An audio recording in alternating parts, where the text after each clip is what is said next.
Hi there. I'm just redoing my narrative analysis presentation because the last time I did it, I was cut short on time, but I have time to do it now, so that's what I'm doing. And like the title slide says, narrative analysis is a lot more interesting than it sounds in face value in terms of it being a topic. Now, what is narrative analysis, you may ask? It is a genre of analytical frames whereby researchers interpret stories that are told within the context of research and or are shared in everyday life.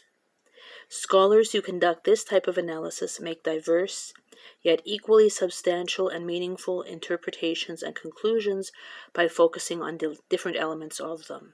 And this was through the research by Aaron Parcell and Benjamin Baker. And this was part of the article that I did this presentation from. Now, researchers generally find the stories through interviews. They conduct a study of oral histories, or they focus on different types of stories or experiences, such as maybe dog stories, cat stories, goat stories, car crash stories, different topics, but they focus in on a particular type. And sometimes journals will be examined, social media, so you gotta look out for what you put on Facebook and Twitter because those are being examined by people who study these sorts of things. And also interview transcripts are sometimes analyzed. And this could vary from interviews that are done in the media or even ones that are like a general interview a person does for research, such as if you're talking to an elder, if you're talking to a doctor, if you're talking to a politician. It depends on the type of story that you're looking at gathering stories of, and certainly the type of analysis that a person does. There's like generally 4 types of ways that the narrative forms are examined. First of all, they look at the structure of the story. Now, how did this storyteller choose to tell their story? Did they choose to do it in a linear way with beginning, middle, and end? Do they choose to start from the end and work their way back? Because there are some stories out there that are done in that manner. Even if you watch a TV show such as Magnum P.I., you might watch a show and it'll show something like a great big scene where everything's really tense. And it'll say on there, it'll show this scene, very dramatic. And then the next scene you see will say 4 hours earlier. And so then it shows the backstory of what led up to that very intriguing, tense scene. So this way that the story is structured is a part of the storytelling process and of studying it, to seeing why a storyteller would tell a story that way. Maybe there's a reason that they started with the end of the story and worked their way back to the beginning, or maybe there's a reason why they do things beginning, middle, and end. It depends on the storyteller and depends on the message that the storyteller is trying to get across to their audience.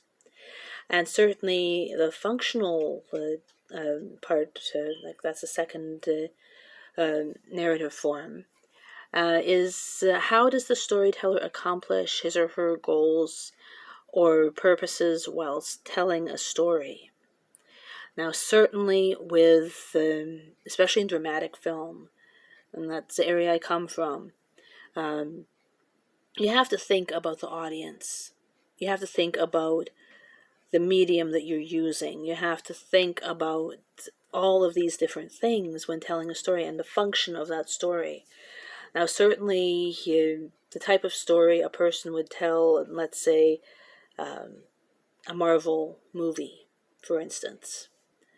Those movies rarely are less than 2 hours. They're normally about 2.5, 3 hours. They're like huge. They have so many details in there. And so the function is to tell as much of the backstory as they can.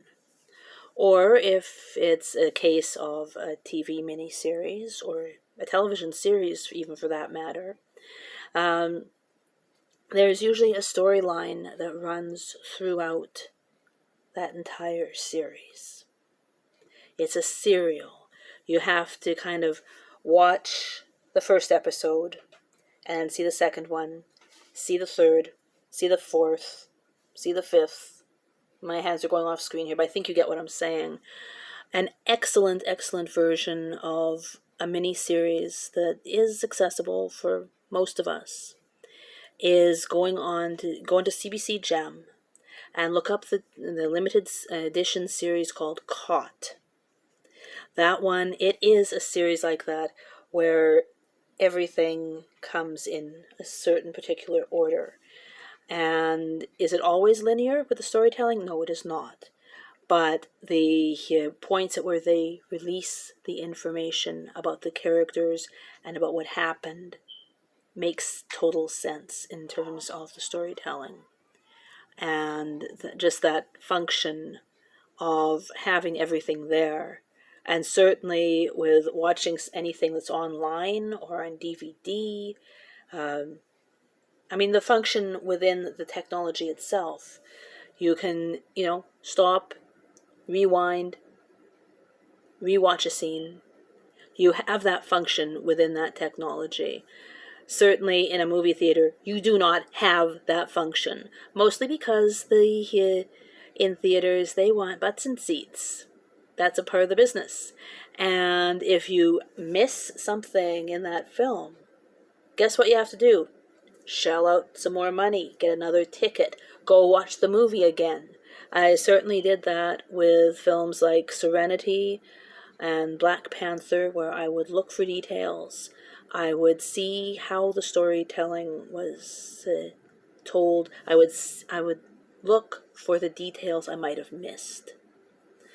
And certainly, that's a part of the functionality with film in theater, is that they're trying to get people into the theaters. Of course, right now with COVID-19 being so prevalent, we have to go with video on demand or DVD, which takes that element away from the industry. But in another way too, if it's video on demand, I don't think you can necessarily rewind it. I think you have to watch it again and pay again for watching it. Yeah, joy. But they have to find a way to make up for that, for those funds, and to make a living for all of those people who worked on the film. Now, certainly thematic is the third. I'm sorry, I can't count this morning. That's the third type of narrative form, where what is the theme of the story being told, and also what might it say about the culture of the storytellers. Now with Black Panther, I've already mentioned that one. That one comes from an African type of storytelling, and African American. And the theme of that one is about oppression around the world of anyone who is colored. And of course they focus it in on the ones of African descent. And so all the way through that one, there is that theme, especially with Killmonger and his father. Killmonger's father was one of the war dogs who went out into normal society and went to the United States and saw how horribly mistreated the African American people were being treated, and about how they were being led down the wrong path of drugs, alcohol, gangs, all these different things. So with that one, the theme was definitely looking at oppression, systematic racism. And of course, his grand idea was, okay, let's just bring all the cool stuff from Wakanda that blows things up and get rid of these other people who are oppressing them. And of course, T'Challa's father's like, no, we can't do that. We're not going to use our tools, our technology in that manner. We are not a warmongering type of people. And certainly, when Killmonger shows up, he decides that that's exactly what he's going to do. He tries to kill T'Challa, and T'Challa isn't dead. Of course, he comes back and beats Killmonger. But he does, like, he grows through the story because his girlfriend, who's also worked as a war dog and been out there, she has seen this oppression. But she makes a suggestion, well, why don't we go out and actually help them? Not give them the weapons, but give them the education. Let them know that we're here, that we've got their backs, that we will help, that we will share our knowledge, because knowledge is power, which is what it is in the very end of the story. Is it's the power of knowing that this exists. And finally, the fourth narrative form is dialogic or performance, in terms of how a storyteller chooses to tell their story. It tells a lot about the storyteller right there. Now, the original format, if we're just going to keep going with Black Panther here, was originally a comic book series, which, I mean, it's been going on for years and years, and there's some fantastic stories that have been told in that way. And I suppose a part of that would be for people who might not necessarily be able to like, I mean, it's easier for people to read. So that's kind of more of an en masse type of thing. When you tell a movie, or tell a story in the form of a movie, of course, that's a spectacle. Huge spectacle. But it says a lot there in terms of they want more people to see it. And let's face it, there's a bit of a stigma with people who enjoy comic books. There was a whole series in Disney XD called Mighty Med, where it had the stigma of these two kids who loved comic books. And of course, they read them religiously. A lot of their friends were like, oh my god, you guys are freaks! You read comic books? Kind of thing.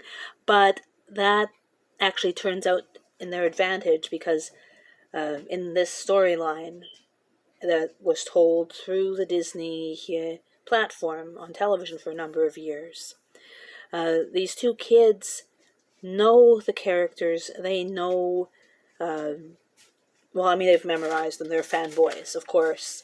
So they know how to help these superheroes. So they actually become pretty good doctors in the Mighty Med Hospital. And these are kids like, about 12, 14 years old. Certainly if you have access to Disney XD, I highly advise that you watch that, because it does do it incorporates the comic books, especially between scenes, or even in the opening credits.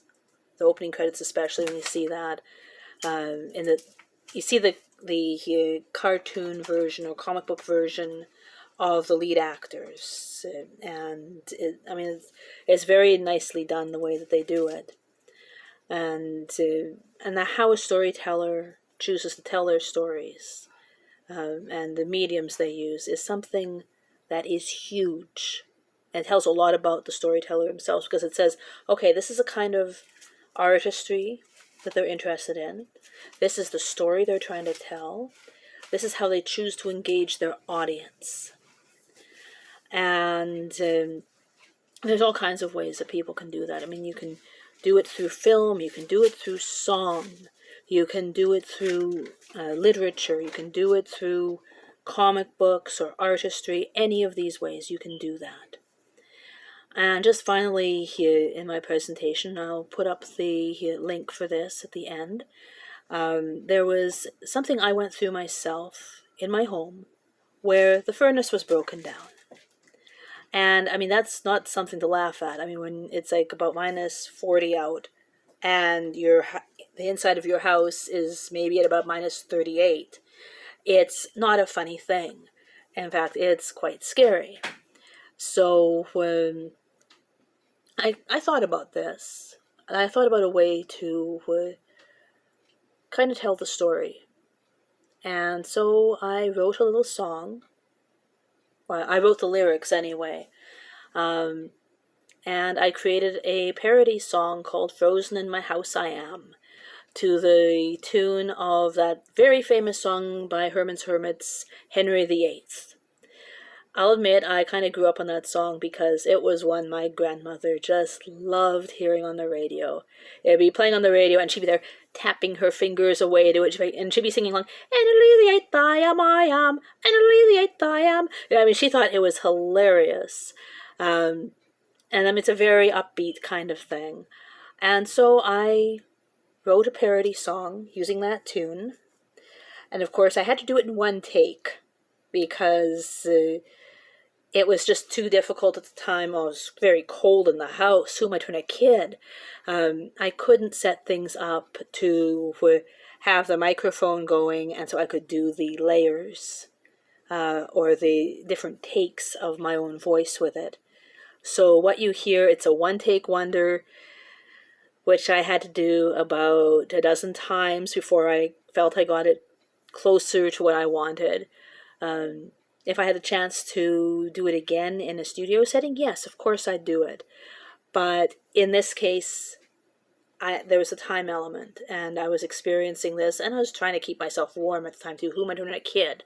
I mean, if you can imagine someone with the background music playing on their tablet and recording the vocal side of it with their audio recorder or their cell phone, to get that done, all the while being cold, with a toque on, being bundled up in blankets, with a cat sitting near you that's trying to keep warm as well, occasionally meowing and wrecking the take.